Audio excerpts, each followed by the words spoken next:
And I went through that journey myself. I was always ambitious, like I said, until I became a Christian. Then when I became a Christian, I started questioning some of the things that I did in order to get ahead, right? And as I matured in my faith, I understood that it was all about prioritizing where my faith fit in, right? So faith was first.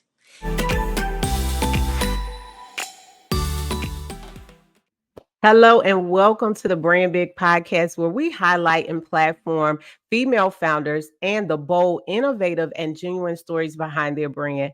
I am your host, Jonatta Toshira, and today I have a very special guest, female founder, true pioneer, trailblazer, who is teaching women how to boldly lead in their Christian lives and in their careers, not allowing work or anything to get in the way of God's glory and his will for their lives. And so I present to you today my guest, Ellie Nieves, who is currently the Vice President and Assistant General Counsel of Strategic Policy, Public Policy Initiatives at a Fortune 300 company, where she is responsible for the company's state legislative and regulatory activities in various states.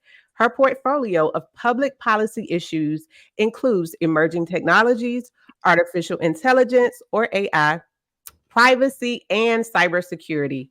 In 2010, she launched Leadership Strategies for Women LLC, where she developed seminars and webinars for companies and associations that want to grow their emerging women leaders into effective managers and executives. She is also the founder of the Christian Career Women Network, a faith based initiative focused on helping women of faith to get ahead in their careers without compromising their faith.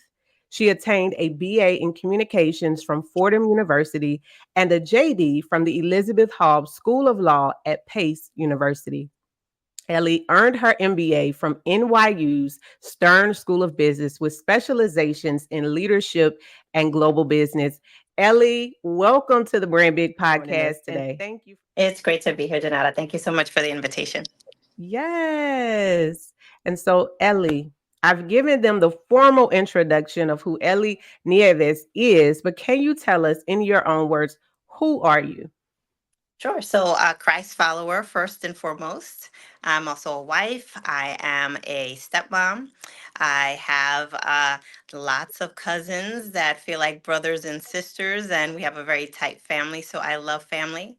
And, I like to read, I like to write, I like to run.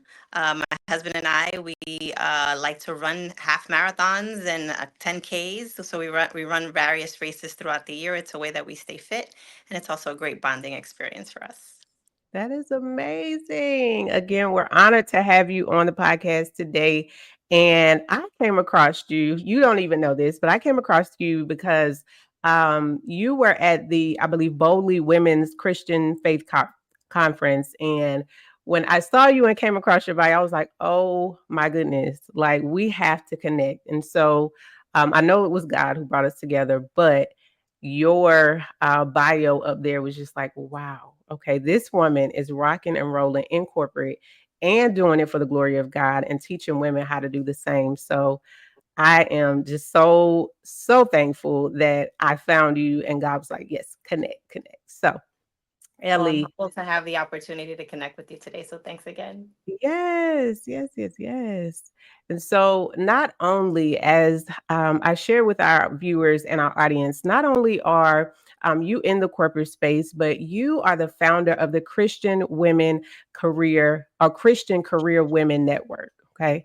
And so, you being in the corporate space, and then you also having founded that network for women of faith, you're driving change in two different arenas, but you've brought it together. It's like there's a beautiful balance and marrying that you have created there, right? And so, would you share with us how that all came about? What was it that took place in your journey that led you to build this network for women of faith? So it actually it's very closely tied to why and how I became a Christian woman. I have always been very ambitious, and when I graduated from law school, I had this particular goal. I wanted to run for office. I wanted to be an elected official. And I started getting involved in organizing campaigns and got very involved in civic organizations and found myself actually getting well known in the local area where I was, and I had this vision of what it was supposed to be like when I reached the top. And I finally got to the place where I had an opportunity to actually run for a local Senate seat. And I found myself in a dark place. After I had put so much work in and I was slowly getting to the top, I just found myself in a place that it just wasn't. It wasn't fulfilling me in the way that I thought it was going to. Interestingly, during that time, I had met a young man who was a staffer for a local legislator at an event that we were both attending, and he offered to introduce me to his girlfriend. And his girlfriend actually asked if I was willing to study the Bible with her. And I told her, you know what, sure, I'll study the Bible. And then I started going to church with her. And I've got to be honest with you, at first it was okay, but then it just started feeling a little demanding. What is this about midweek service and Sunday church and tithing? What is all this stuff? You're asking a lot of me. And at the time I was very conflicted because I was willing to put in all the time that I needed to put in to get to the top. So I was working long hours and I was hustling. I wanted to get to the top. And at one point I just told her, look, you need to kind of back off because it's not this is too much. You're asking too much of me. And then when I got to that place, about a year and a half later, and I had finally kind of gotten to where I needed to be. And I just remember feeling really empty. But what kept resonating with me was some of the studies that I had actually done with the young woman. And her name is Angeles, by the way. Some of the studies that I did with her, and what it was like to be in fellowship, all those things were still in my heart. So a year and a half later, I picked up the phone, I called her and I said, hey. And she, out of the blue, I called her back and I was like, hey, I'm ready. And she knew exactly what I meant. And I was still putting in the long hours, by the way. So it came to the point where she was studying the Bible with me like at 10:30 at night, 11 o'clock at night, crazy weird hours of the morning before I got to work, or when I was leaving work late at night. And then one day I just like, yeah, I'm ready to commit to the Lord. And I also got baptized. And it's been a journey ever since. It's been over 20 years. Amazing, Ellie. Oh my goodness. And so it's like, um, there was a pour. So now you are pioneering and pouring into women and equipping them, right? And setting them in the position where they can advance in their careers, but not compromise their faith in the Lord Jesus Christ.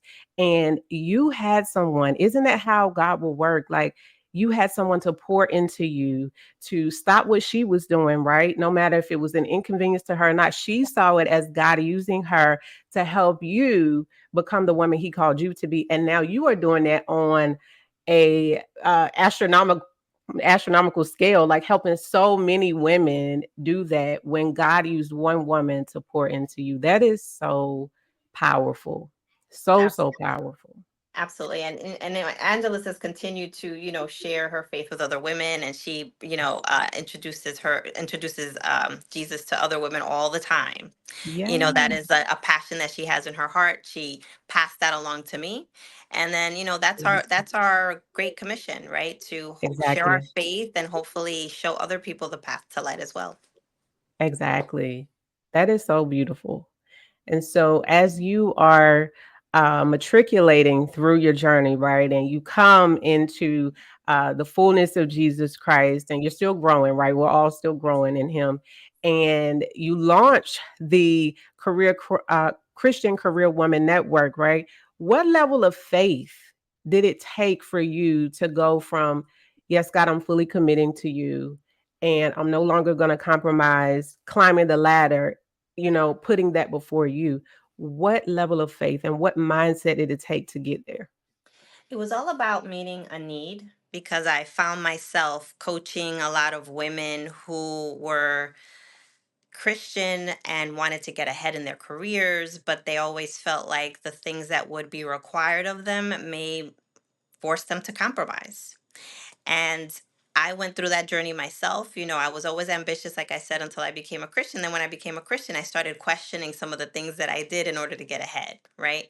And as I matured in my faith, I understood that it was all about prioritizing where my faith fit in, right? So faith was first. And then there were certain things that God was calling me to do in a different way than I did before I was a Christian, right? In terms of how I was engaging with my colleagues.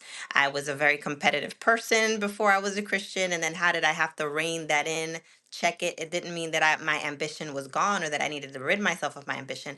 I had to put it in context and I had to glorify God in what I was doing every day.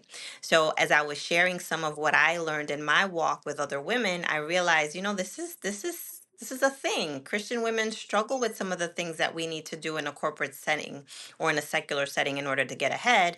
And we don't want to compromise our values. So how can we still go get that promotion? How can we still negotiate for those salaries? How can we still, desire more for ourselves without feeling that we have to give up our faith or set it aside in the process? Oh my goodness. I cannot wait for more women, Christian women who are in the career space, because I'm what some would call a careerpreneur as well. And, I have the career and I'm building business, and as an early stage entrepreneur, ambition can creep in so easily. And so you can, go from, okay, I'm not any longer focusing on getting ahead in my career, so to speak, but now I'm building business, and ambition would say go for it, stay up the long nights, and forfeit some days where you could be in the word, but it's like, let me go get this money. And we have to continue to do what you said, prioritize, put God in his rightful place, and allow him to lead us and guide us, and not be moved by culture or career or anything, but only and solely moved by him. So I love that. Love, Absolutely. love, love that. So Ellie, it's so powerful to me, and I know it's going to be so powerful to so many other women who may not have heard of you or had the opportunity to sit at your feet before. You are a Fortune 300 executive, corporate executive.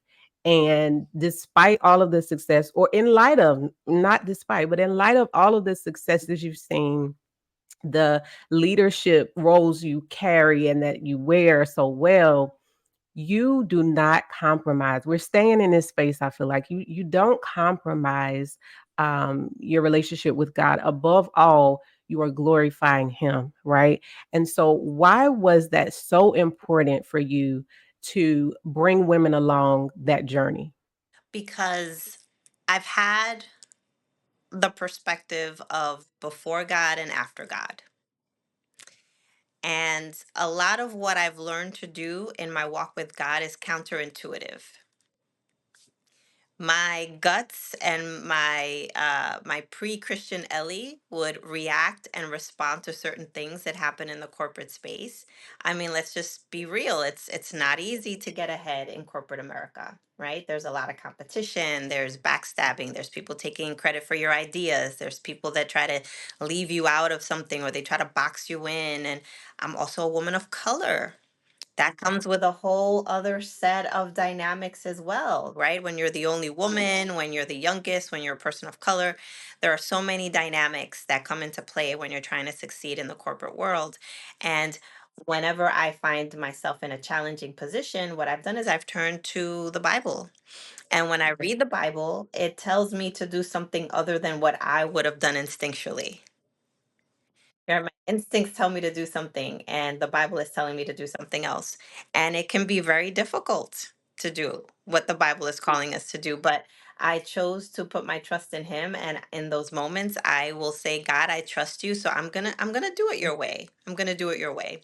And what I've learned over time is that doing it His way I've been able to reap more. I'll call it rewards. Really, what it is blessings, right? uh, than I would have if I would have done it my way. And that is why I love reading the Bible. I love studying the Bible because it's my manual. It's my life manual. It's also my career manual. It's my marriage manual. It's my friendship manual, right? Whenever there's some sort of a life issue, including my career, that's where I turn. And it's all in there. God is giving us guidance, how we should behave, how we should conduct ourselves. Even when someone treats you poorly at work, even when you have bad relationships at work, negative situations, it's telling you to show up, be kind hearted, still act like if you're working for him and not for somebody else, turn the other cheek, right? All these things that seem counterintuitive. We've got to trust that if we're doing it his way, that he's going to fix it all. And I've been in situations where that's happened, where I've just shown up in a way where maybe I didn't want to show up, but I've been called to show up by what God is calling us to do. And over time, I see how everything just kind of falls into place. And then I look back and I'm like, how did that happen? Right? How did this person all of a sudden from one day to the next just make a flip?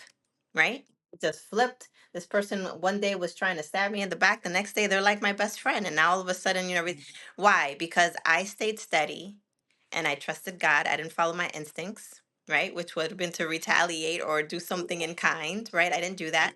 I'm like, I'm just going to do it God's way and I'm going to wait for him to fix it.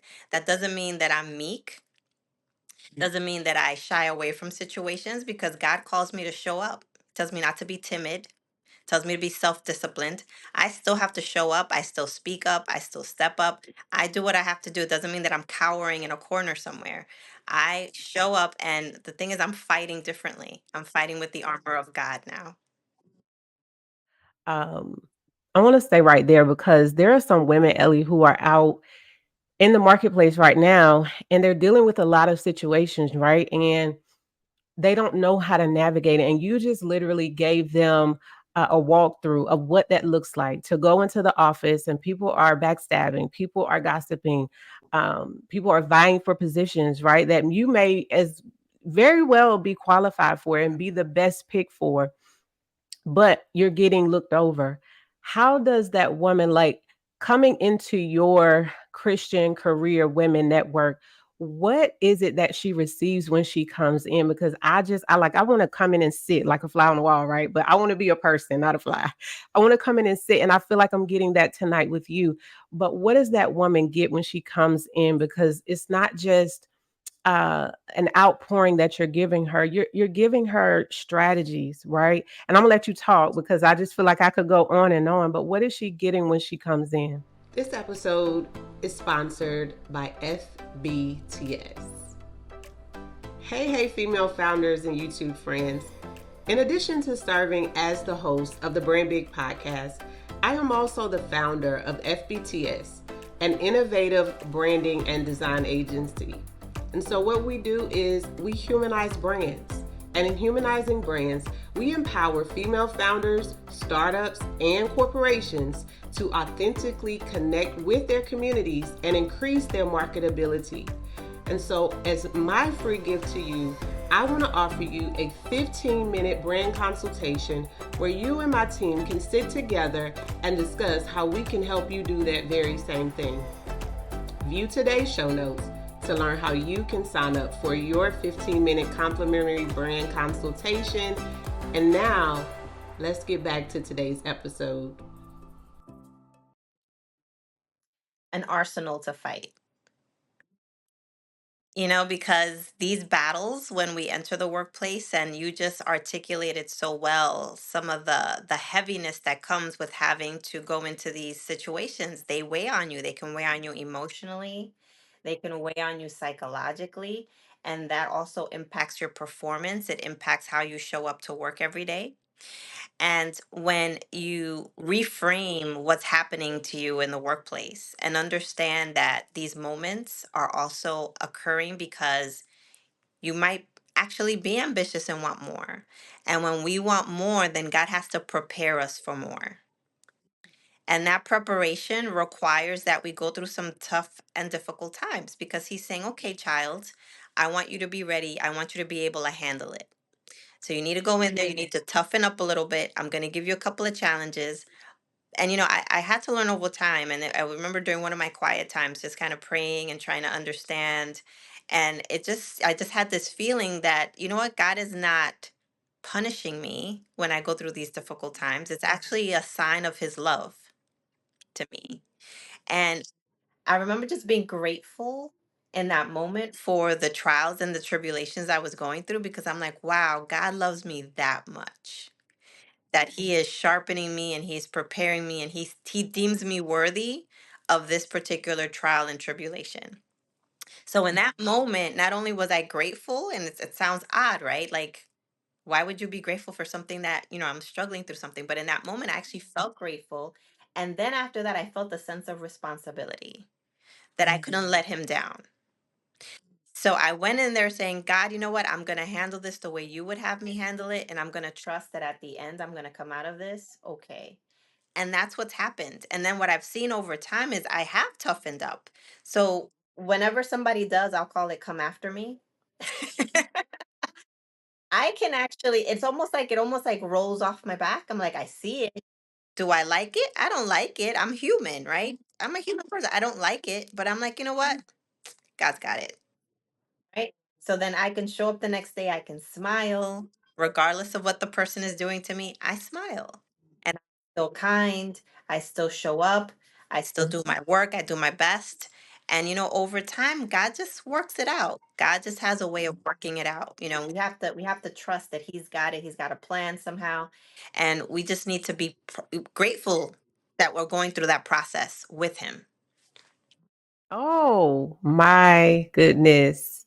That was so heavy, but so necessary because so women get stuck and not just stuck, but like you were talking about the burdens that weigh on us. They get bogged down with the burdens and don't know how to do as the Bible said, right? It's really in context talking about unbelief, but it says to lay aside every weight and the sin which so easily besets us.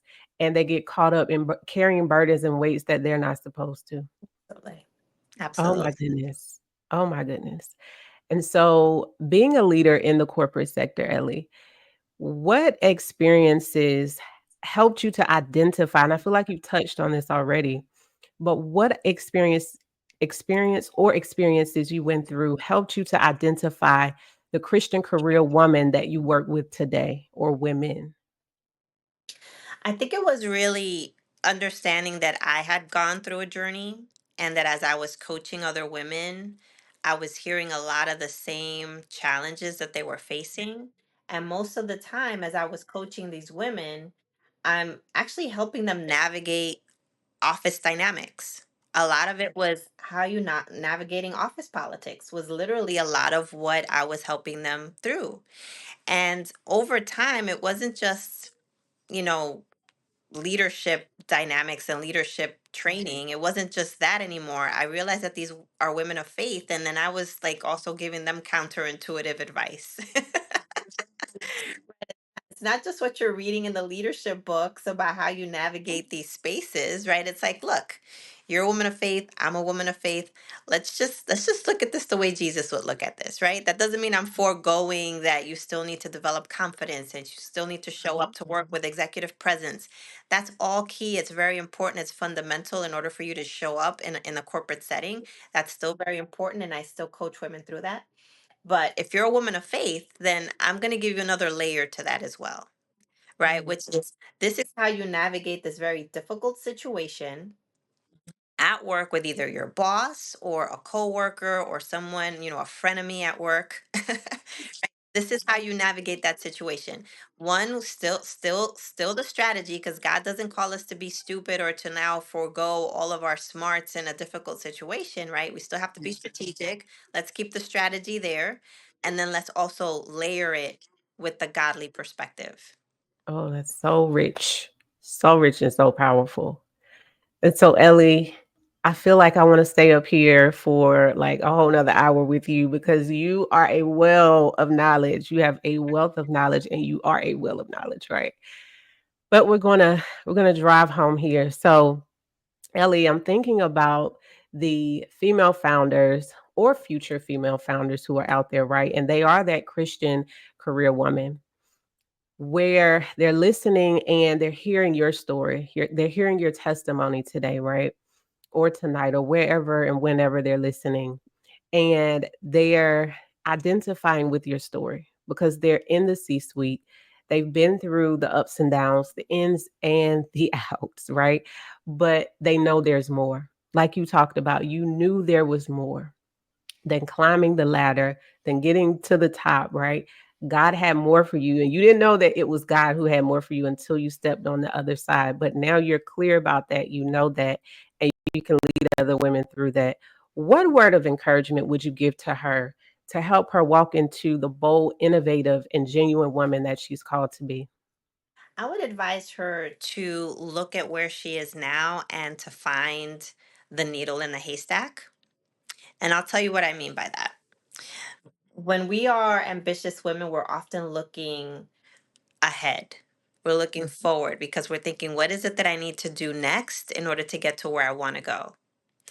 And when I encourage you to look for the needle in the haystack, if you think about it, it's almost impossible to find it, right?